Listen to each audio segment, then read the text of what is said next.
So I do have communities around me, and I have really good relations with them. I've been here for a couple decades, and things have been really good. Not all perfect, but I'm a really honest guy, and I care about my reputation. In fact, the biggest danger to my reputation has actually been outside people I brought in, who then went into town and did things that violated local customs. So outsiders who I've hosted have actually been a threat. Now, those outsiders were short term, so they were not invested in the system. And I didn't train them initially on what not to do in a rural location where people have lived for generations, where your reputation is what matters. And they damaged my reputation badly twice, three times, probably others that I'm trying to block out of my mind. But I stopped doing that. I stopped hosting people entirely because people are a threat to my very existence. And so that's one of the reasons I'm in favor of having a fairly isolated community. Now, I do still want to benefit the local communities. I want to be providing them with labor options. I have done that in the past. I've employed people a lot.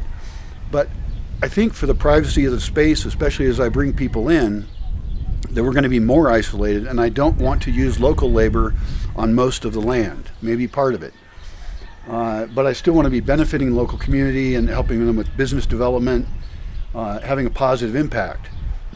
But if I'm going to bring in outsiders from elsewhere, then I can't just think that, because people are local and nearby, that they have the same values that I have. In fact, I have to be more careful in my interactions with them because they didn't necessarily agree to the kind of culture that I'm trying to create. The people who come from far away and are looking for that culture, who have agreed to the social contracts and want the same thing, that's a different class of people. And so the likelihood that someone who happens to live near me also has those very specific values, a very complicated set of values, is very low.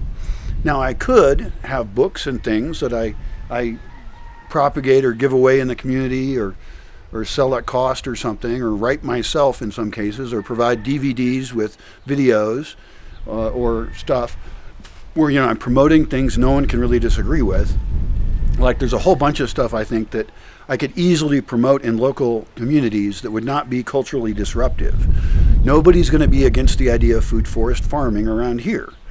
Nobody's going to be against the idea of raising chickens and rabbits in a better way that's healthier for the animal and happier for the animal and produces products as well. Nobody's going to complain if I'm doing plant propagation workshops, if I'm promoting permaculture type ideas. In fact, any idea that I've had that I've presented to people, and many of the ideas I've presented have immediately, people have said, well, how do I get that? Like solar ovens, for example. People here, when they see a solar oven, they're like, well, how much does that cost? Where can I get one? Cool. And I would like more people doing rain capture. Some of them are. For a while, there was a big movement to do biogas around here because there was a grant that was given by an individual and then managed by a government agency. So a bunch of people built these plastic biogas collection things to compost their manure and make gas out of it. And those are stupid because the solar radiation eats away at the plastic, and you made a system that's inherently temporary and it dies. So there's something, like the idea of appropriate technology, simple technology that lasts for a very long time. And you'll find whole nonprofits going into impoverished areas and trying to give the people some kind of technology, and they go back and check on it in a year or two, and the people aren't using it because it was not appropriate to the situation, it did not fit in with the culture, or it didn't, you can't maintain it because you need special parts from somewhere else. And so nonprofits, as nice as they might be trying to be, often fuck that up on a cultural level. They're not doing the right thing. I mean, would I like to see composting toilets all over India? Because India has an open defecation problem, and they have water issues with that, and security issues around it, all kinds of problems. And would I like to see that? Yes, I would. Well, I would like to design them, present designs better than I have, and make videos in Hindi and Bengali, Punjabi, I know there are a whole bunch of languages over there. I don't know which ones are most important, but those are some of them.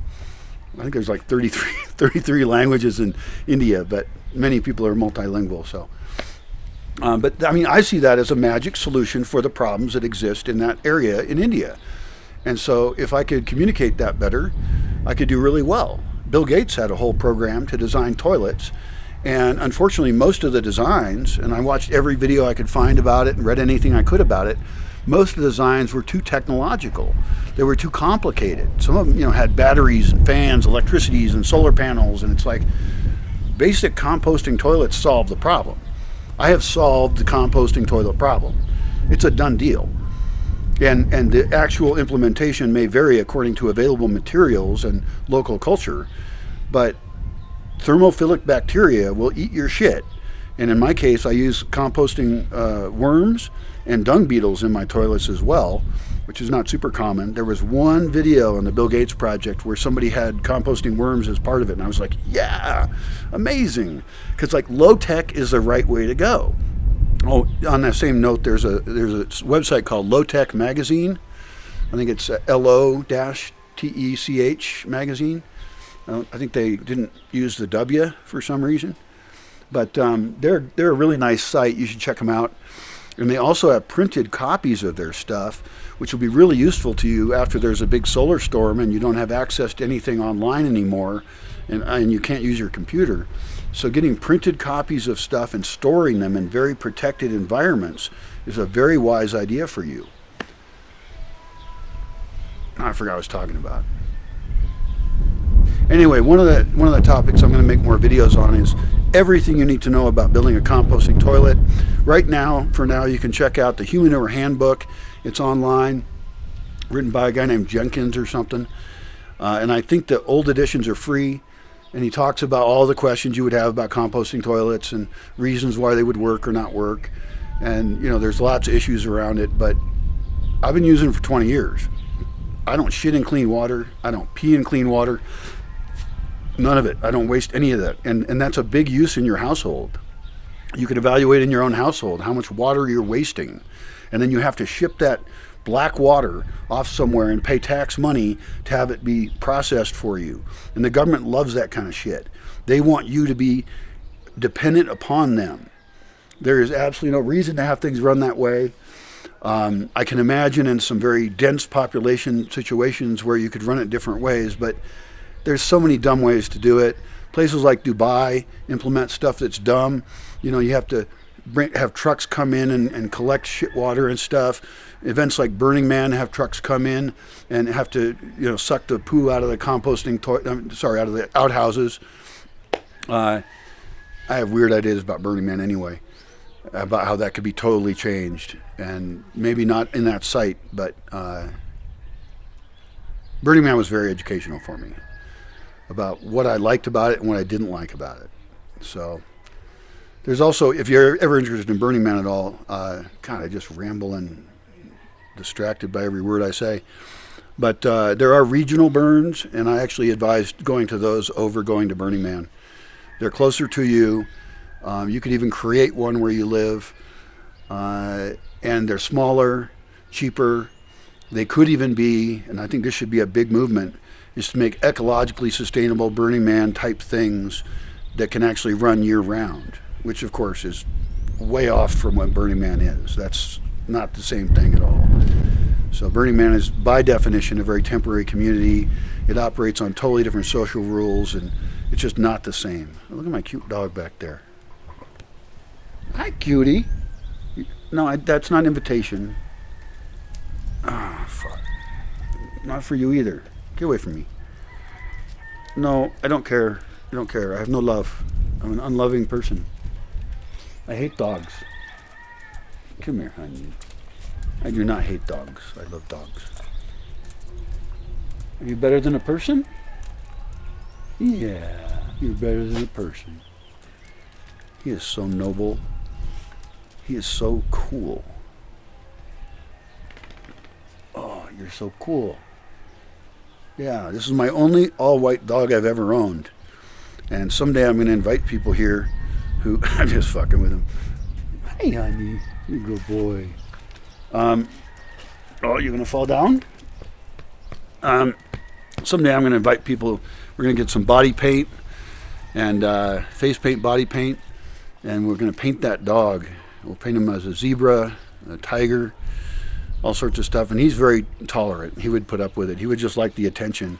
And then we'll take some pictures, make a video. It'd be really funny, and it would be non-toxic. And that would be another sponsor. Another potential sponsor could be body paint. And of course, people like to get painted too. Great way to temporarily change your identity. Even if you just do a black stripe right here, you've just broken your face up. You've changed your identity. You're a different person. What was that video even about?